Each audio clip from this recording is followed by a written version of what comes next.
TARDIS is gone for 3 weeks and Ncuti Gatwa appears at the Oscars alongside Carey Mulligan. Yeah, it really was a nice little Doctor Who reunion party. But also, Ncuti Gatwa, I called this. Oh, thank you to The Doctor for subscribing to my YouTube channel. Yeah, when it was announced that I'm Just Ken and Barbie was nominated at the Oscars, I knew that Ncuti Gatwa, there was a very good chance that he would be on stage performing I'm Just Ken. And he was. It was amazing. 1 second. He is here in this. I think that's him. That blurry mess. Oh yeah, and that's Slash also performing. Surprise performance from Slash at the Oscars. Ncuti Gatwa is sharing a stage with Slash and Ryan Gosling performing I'm Just Ken. Oh, and also, peak moment as well, when Ryan Gosling takes the cameraman's hand, kisses it, and guides him up the stage. So good. Yeah, there's Ncuti Gatwa again. My boy, my man, my doctor. I'm going to tell my children that this was the 5 Doctors. But there was more than 5 of them. It was the 5-ish Doctors reboot. That's what I'm going to tell my kids, that this was it. This was Babel Colour's original The 10 Doctors. The 10th planet. Yes! Harry wins. Harry wins. There we go. This was his red carpet look. I think Harry was right with the Cyberman reference for the 10th planet. You know, this guy's gone all cyberfied. Zendaya was literally the Cyberwoman on the Dune 2 premiere.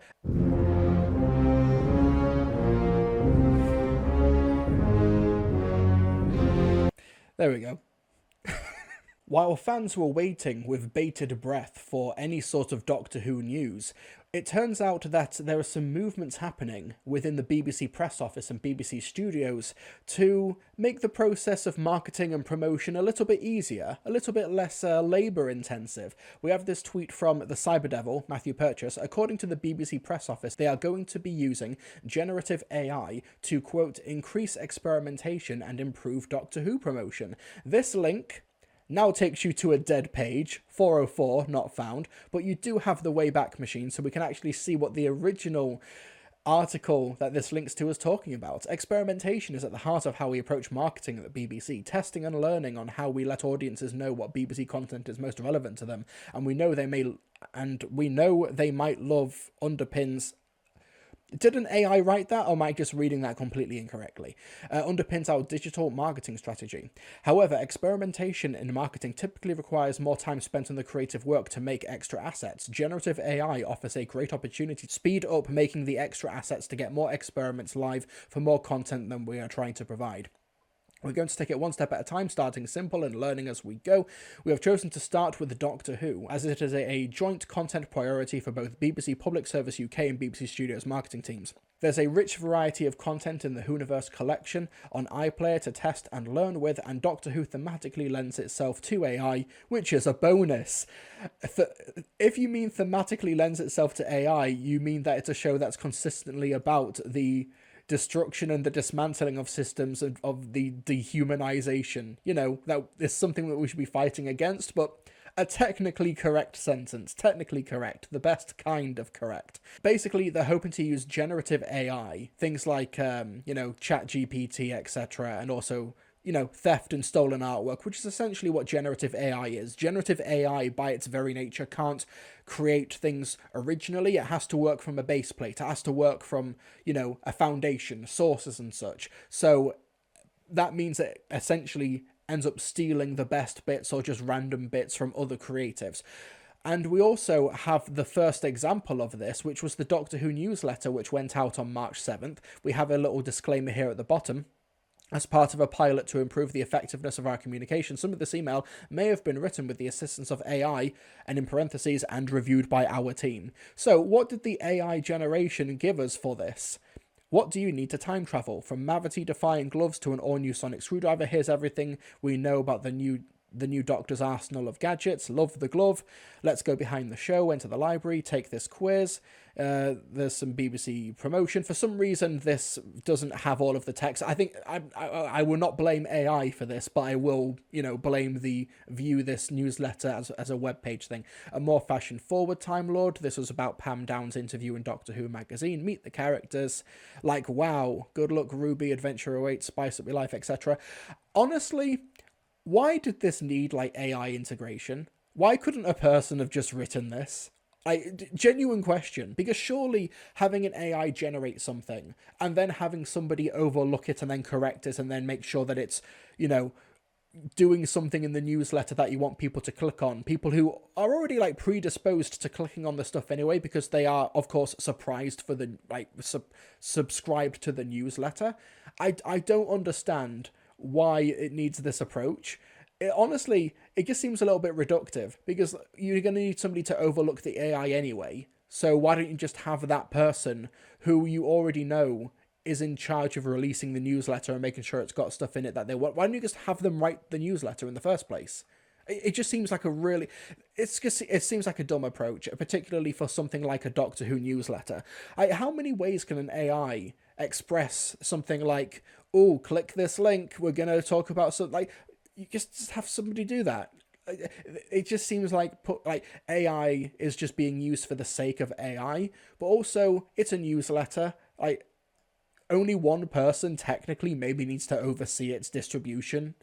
So I don't know why you would have that person also have to spot check and proofread and double check the work of a generative AI. It just seems really, really stupid. I just don't get why it's being done here.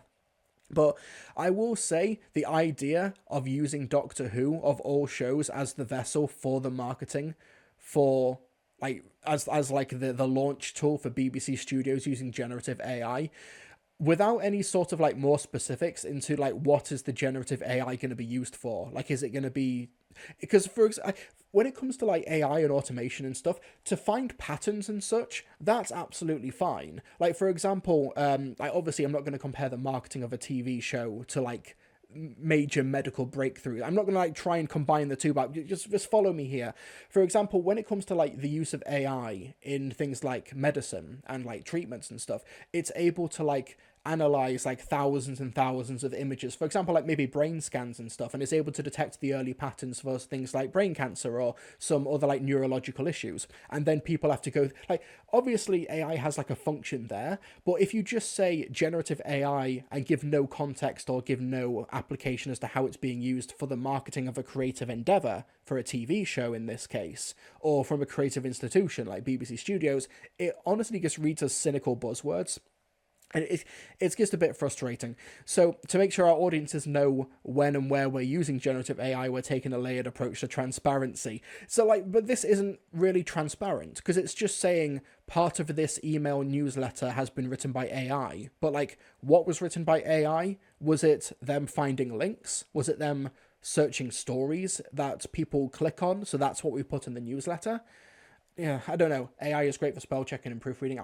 To an extent, though, it's the reason why Grammarly, which used a more rudimentary version of AI as well to proofread and and check the spelling and sentences, because so much of language is context dependent.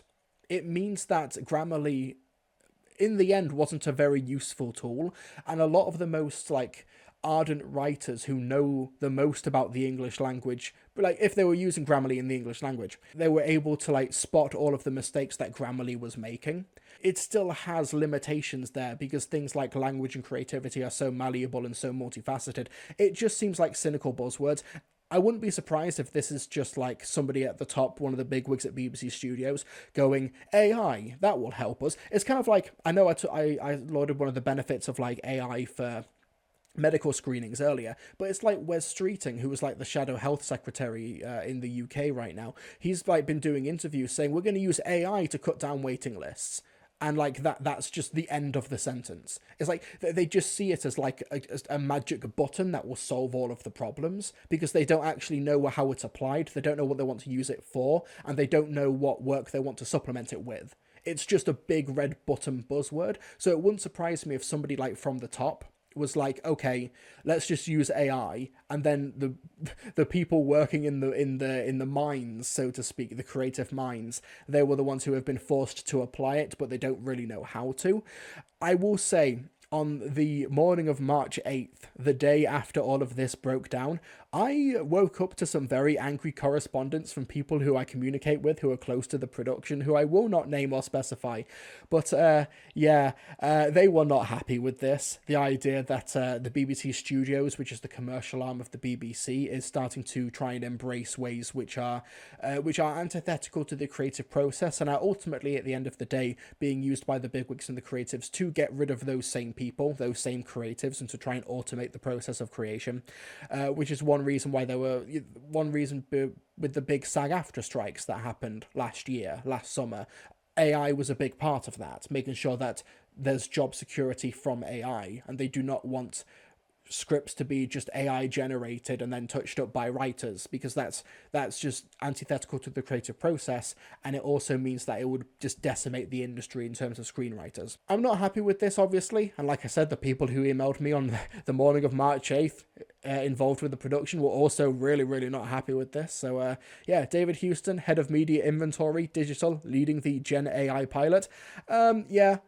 This was deleted, like I said. This blog post is no longer found, so I hope there was some sort of backlash. I hope that there was some sort of internal backlash. So yeah, we'll see. Like, for example, I've used AI. It's called Gling, which you put in the audio of a video, and it just gets rid of all of the pauses, and it gets rid of all of the flubs and the mistakes. So stuff like that is really, really helpful for me, because I'm just like a one-man show. It takes like what could have been a multi-hour process to edit the audio, and then it's done in a couple of minutes through an AI program. But I don't even know if it is, because there's even a program called Timebolt, which does something very, very similar. But that could also be AI, but it's not called AI. So I don't know. Yeah. Now, we're a long way away from AI actually being able to do well in creative writing. For now, we're just in a phase where it's a good assistive tool, but not a replacement for human writers. But here's the thing, though, is that the people who are disassociated with the creative process, and in general as well, just disassociated from humanity as well, just see AI as just the next big hot button thing that is like the big red button to keep costs down. So that's why it's being implemented everywhere with no actual thought or any sort of consideration as to what its applications could be. So saying we're going to use generative AI on Doctor Who promotion, what does that mean? Are you using AI, for example, to go through all of Doctor Who's social media posts to find out what people are clicking on the most, and then you give that information to the writer of the newsletter? Like, if you really want to be transparent about this, that's the sort of transparency that would be really helpful in this situation. But basically, what I'm saying is that use AI all you want, but bring in a universal basic income. And then we'll negotiate on those terms. How about that?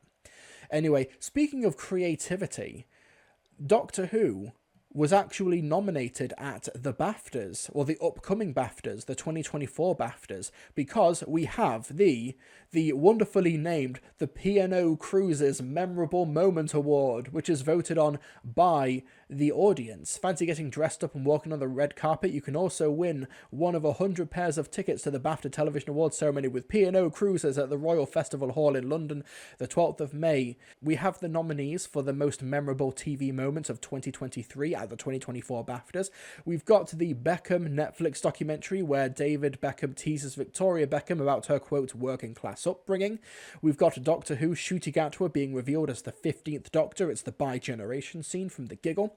We've got the ending of Happy Valley where Catherine Cawood and Tommy Lee Royce have the final showdown in the kitchen. We've got Bill and Frank's story in The Last of Us from HBO. This is a bit of more of a general theme as opposed to a scene overall, which is a little bit of a strange way to categorize it.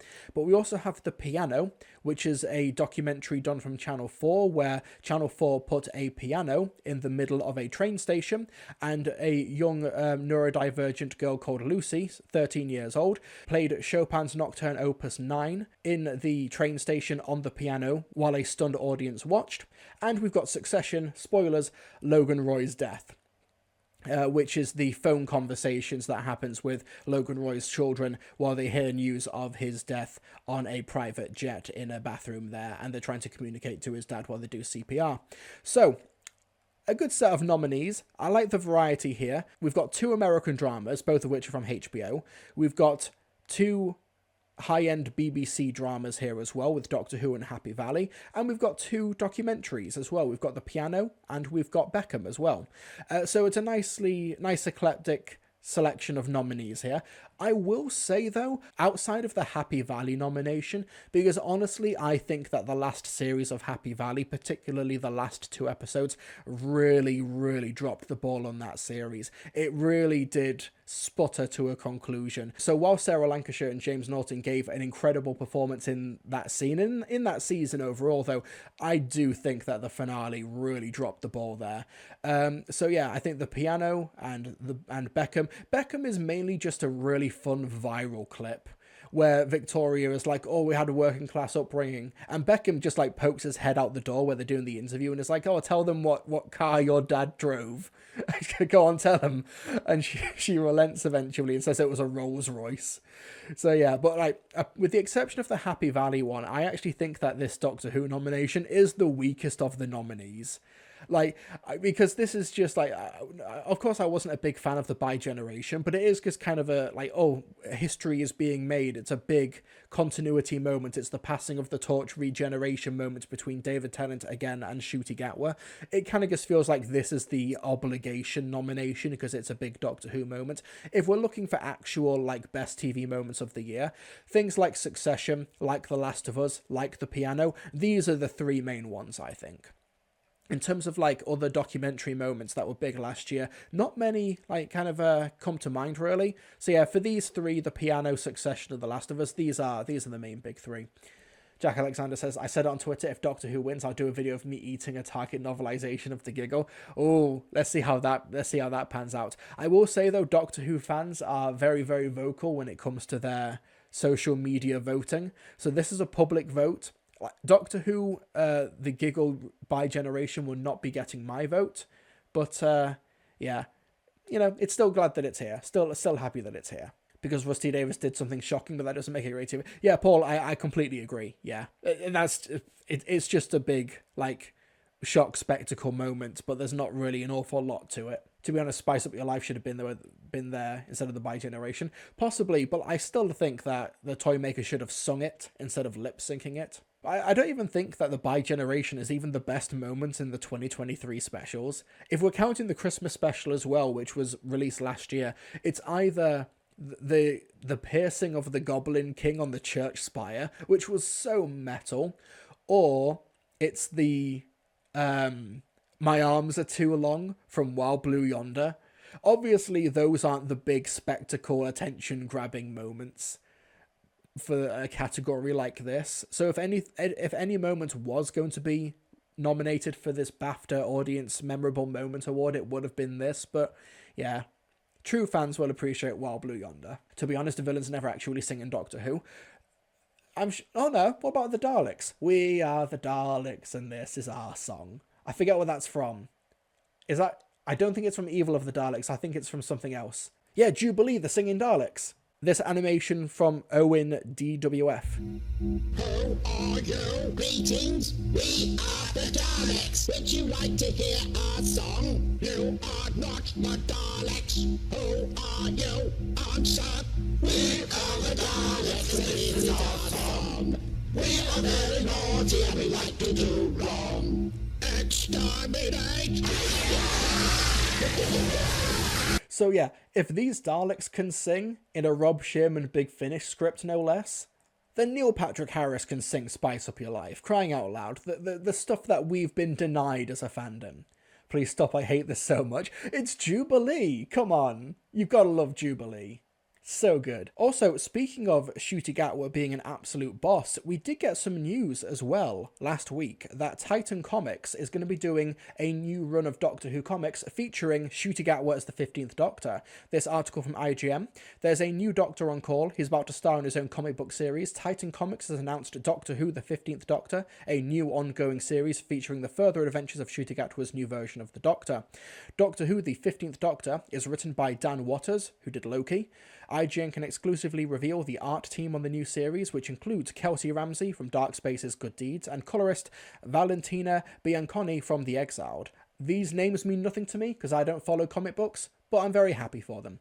Gatwa's 15th Doctor will first appear in a new story in May's Free Comic Book Day 2024, Doctor Who The 15th Doctor special. From there, the story spins out into the pages of the monthly Doctor Who The 15th Doctor series in June. Check out the slideshow gallery below for an exclusive first look at Free Comic Book Day 2024, Doctor Who The 15th Doctor. So yeah, we've got some images here as well of the brand new 15th Doctor. I do hope there's like an illustrated version of that cover, by the way. I'm not a big fan, personally, of the like photographed alternative covers that they do. I know this is just the Free Comic Book Day version. I'm sure the other ones will be illustrated, but I don't know if it's just me. I'm just not a big fan of the like the photographed live action covers for comic books. I guess prefer it to be all illustrated personally. Will Ruby be in the comics? She will. She's here right now. Ruby's in the Doctor Who magazine comics. Yeah. We're already a couple of issues into their, what's it called, Metropolis. That's the current Doctor Who magazine story arc. They go to Manchester's gay village as well, which is very fun. Thank you to Games Radar, somewhere in the space-time vortex. It's cool. It looks a little like deliberately rough around the edges, but that's a really cool vortex image as well. Skaro, where the Doctor watched in horror as the Daleks were born. Looks cool, but yeah. Oh, there's the Beast. There's spiders. There's the Vashta Narada. Looks very cool. Looking forward to that. Also, it's not just comic books that we've got to look forward to this year as well. We've got some brand new Doctor Who books as well. Books in general, not comic books, announced for 2024. This is a Blog to Who article. BBC Books and Penguin have announced a whole range of Doctor Who novels arriving throughout the year in different formats. These include a new trio of hardbacks in the new series Adventures tradition, probably featuring the 15th Doctor and Ruby, or at least that's Blog to Who's educated guess. There's also the Icons series of 3 books in which various Doctors meet historical celebrities. These include people such as Charles Darwin, artist Frida Kahlo, and Haunting on Hill House author Shirley Jackson. The strand of books smashing up Doctor Who with classic novels continues too, with Doctor Who in Wonderland from Paul Magras. Finally, The Adventures Before is a short story collection giving Target-style preludes to a selection of fan favourite episodes. Full details, including authors, when we know them, and release dates are below. So, we've got Unnamed by Georgia Cook. We've also got another Unnamed by probably Una McCormack. And we also have... Yeah, so these two are coming out on June 13th. These are the new series Adventures ones. So basically, what we got here. So between the broadcast of episodes 6 and 7 of the next series, we are getting some new Doctor Who books. Hardback books from the BBC Books New Adventures range. So yeah, fun stuff. Looking forward to seeing those. Now, that I have massive nostalgia for that. When I was getting into Doctor Who in 2005, I got those Ninth Doctor books. I got The Monsters Inside. I got Winner Takes All. It wasn't until I did The Trip of a Lifetime that I wound up getting the rest of them. But those are massive nostalgia for those books and those covers. I'm really looking forward to seeing those as well panning out. So yeah, Georgia Cook and Una McCormack probably doing those for June 13th. We've got the continuation of the Doctor Who Penguin books range, where they've done Treasure Island, which was an 11th Doctor and Clara one. There was well, they're on my shelf, aren't they? What we got? One second, I'll actually get them. Hi Theo, don't get up. We have Josephine and the Argonauts with the 3rd Doctor and Joe. Rebellion of Treasure Island with the 11th Doctor and Clara. We have The Return of Robin Hood with the 4th Doctor. We have Legend of Camelot with the 10th Doctor. And we have The Wonderful Doctor of Oz with the 13th Doctor. And they're going to be continuing that range as well. It's a fun range. I'm glad that they're carrying that on. I thought Rebellion on Treasure Island would have been the very last one. But no, they're carrying it on with Doctor Who in Wonderland. We don't know which Doctor is going to be featured in that one. This description says the Doctor and his companions visit the dreaming spires of peaceful Oxford, so not sure which Doctor that's going to be, but yeah. And we have Doctor Who The Adventures Before coming out on October 3rd. And also Doctor Who Icons. There's going to be 3 of them. Doctor Who Icons 1, Shirley Jackson. Icons 2, 10th Doctor with Charles Darwin. And Icons 3 with the 13th Doctor meeting Frida Kahlo. So yeah, that's cool. And Unnamed by AF. It's not surprising that the furthest out of this year's books is the most mysterious. The 3rd batch of the new batch of new series Adventures will be here on the 14th of November. As of yet, there's no title or synopsis, and it's simply credited to AF. But one thing is certain, with all of these coming in addition to the audiobooks already announced, 2024 is going to be a bumpy year for original Doctor Who fiction. Now, honestly, I know that the 13th Doctor, she only had a couple of books come out during the first year of her run. Like, there was The Good Doctor by Juno Dawson, and I presume there are other books as well. But yeah, I hope that with, like, the Disney Plus deal with Rusty Davis and Bad Wolf and such, and the new spotlight on the show with Ncuti Gatwa, hopefully that will prompt and inspire a whole new range of, like, brand new expanded media outside of, like, Doctor Who magazine, which has always been doing its comic strips and Titan comics and stuff. So yeah, hopefully that the brand new audience that hops on board with Ncuti Gatwa will also dive into the expanded material. So that's fun. Looking forward to that. Also, speaking of nostalgia from things that I loved as a child, we have the Ninth Doctor and also River Song. They're going to be teaming up for a Big Finish audio box set. Christopher Eccleston is joined by Alex Kingston in Star-Crossed, a brand new set of full cast audio dramas from Big Finish Productions, due for release in May 2024. So, Star-Crossed has got a trilogy of stories: Swipe Right by John Dorney, Face of the Apocalypse by Lizzie Hopley, and Archipelago by Tim Foley.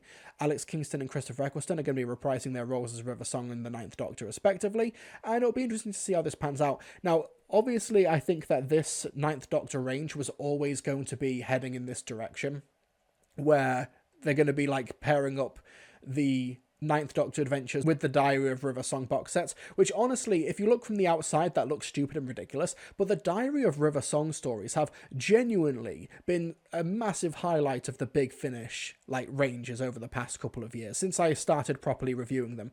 I loved Two Rivers and a Firewall. Friend of the Family is, like, one of, if not the best Big Finish release of last year. The Orphan Quartet was a hell of a lot of fun as well. I really want to dive into that back catalogue as well. I really want to dive into the stuff, particularly Series 3 and Series 2 as well. Like, 2 and 3 are, like, the big ones that are really, really well acclaimed. People really seem to enjoy those ones. There's some more War Master there. There's a Weeping Angels and such. Yeah, I really want to check out the rest of these, because the last few box sets that they've done have been so good. But yeah, so if you think, like, just from the outside, if you don't really keep up to date with Big Finish, you think, oh god, they're putting River Song in everything. They're putting River Song in everything because the stories they make from her are absolutely fantastic, pun intended. So yeah, it'll be interesting to know how they tiptoe the idea of, like, River Song knowing that this is the incarnation once removed from the Time War, and also another incarnation before they actually meet properly for the first time. So yeah, they might have a lot of fun with that one. So yeah, the two of them embark on 3 adventures together. They visit a planet in thrall to a dating app, an intergalactic bank with a catastrophic glitch, and a raging maelstrom. Fantastic. So yeah, this is going to be coming out in May 2024. You can pre-order a collector's edition CD, or you can pick up a vinyl as well, or just a digital version as well.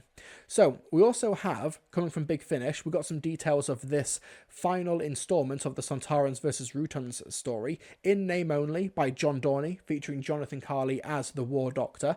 And it seems so strange looking at a young John Hurt on a Big Finish cover, because if you know anything about the Big Finish War Doctor range, he seems to appear exclusively through, like, watercolor pastel art whenever he's the War Doctor. So to see him actually, here's a pseudo live action young John Hurt in the War Doctor's outfit, was a little bit of a culture shock for me. But yeah, so this is coming out next month. It's the final installment of the Sontarans vs. Rutan stories, which have been pretty good overall.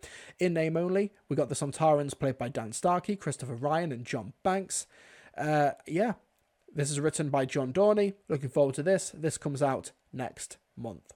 The last time they had a War Doctor story with the Sontarans, it was genuinely one of the best, like, Big Finish releases that I've heard, like, since I started listening to them. It's called The Eternity Cage by Andrew Smith, and it talks about why the Sontarans did not get involved in the Time War, and the great lengths that they went to in order to try and get involved in it. It's so good. Really, really good. I really recommend this box set. Like, peak. 10 out of 10.